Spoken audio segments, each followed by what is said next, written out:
안녕하세요. 아침의 특강 최태성입니다. 제가 한번 문제를 내보겠습니다.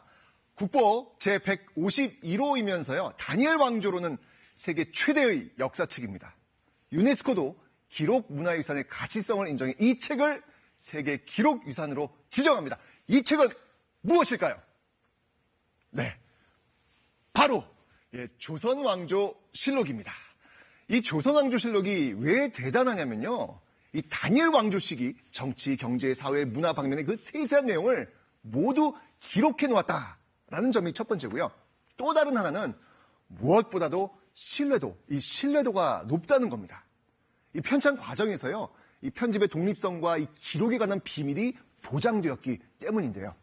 실록의 편찬은 국가의 중대사유입니다. 저를 비롯한 수많은 사관들은 진실된 역사를 후대에 남겨야 된다는 사명의식으로 피땀을 흘리고 있사옵니다. 태종 이방원 아시죠?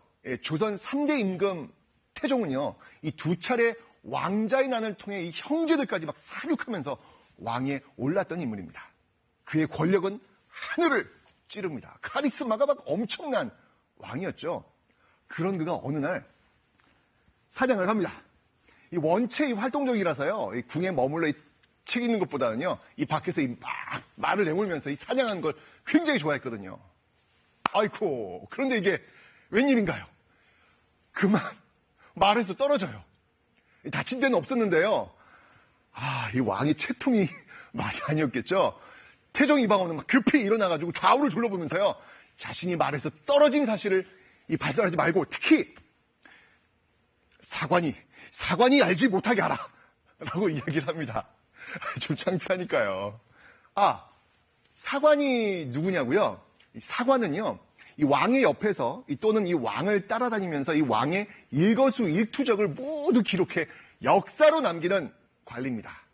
자, 강력한 왕권을 뿜어내는 태종 이방원의 기록하지 말라 라는 명령, 결과는 어땠을까요?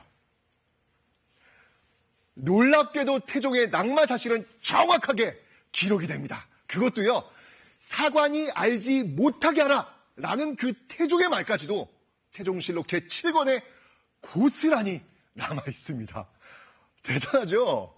과연 이 사관이 무슨 배짱으로 이런 기록을 남길 수 있었던 것일까요?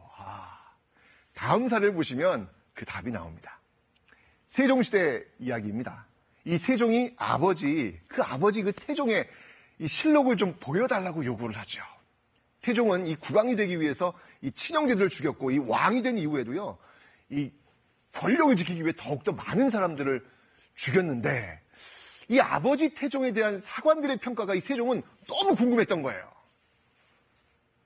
근데 이때 영의정 황희가 나서서 세종에게 말합니다. 뭐라고 이야기했을까요? 불가합니다. 만약 역사 기록을 들춰보는 모습이 후손들에게 전해지게 되면 후대의 사람도 보려고 할 것입니다. 그러면 두려워서 당대의 기록을 제대로 하겠습니까? 분명 잘못된 일을 옳게 꾸밀 것이고 단점도 장점으로 교묘하게 바꾸게 될 것입니다. 그런 기록이 남게 되면 그 기록을 누가 믿겠습니까? 결국 이 세종은요, 황희 말을 듣고는 태종실록 열람을 포기합니다. 이 올바르고 투명한 역사의 기록을 위해서였죠. 이렇게 이 사관이 기록한 내용은요, 아무리 뛰어나고 강력한 왕권을 지닌 왕이라 해도 열람할 수가 없었습니다. 그런데 말입니다. 이 조선왕조실록 중에 선조실록과 선조수종실록이 있습니다. 같은 시대인데 두 개의 실록. 이건 뭘까요?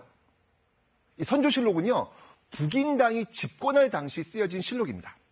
근데 정권이 바뀌죠.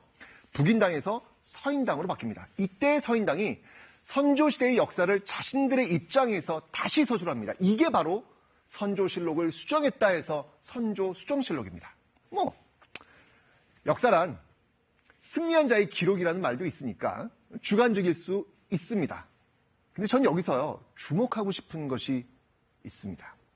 비록 정권이 북인에서 서인으로 교체가 되어 이 서인 시각으로 실록을 수정해서 만들었다 해도 앞정권이 남긴 원고는 폐기하지 않았다는 거죠. 평가를 후세에 맡긴 겁니다. 그래서 지금 우리는 북인당이 주도한 선조실록과 서인당이 주도한 선조수정실록 모두를 볼 수 있는 것이죠. 우리가 그것을 평가하면 되는 겁니다. 근데 우리는 어떤가요? 혹시 마음대로 기록을 열람하고 수정하고 심지어 마음에 들지 않으면 폐기하는 모습은 없는지요? 조선인이 기록을 대했던 모습을 떠올리며 오늘의 우리를 둘러봅니다. 아침의 특강 최태성이었습니다.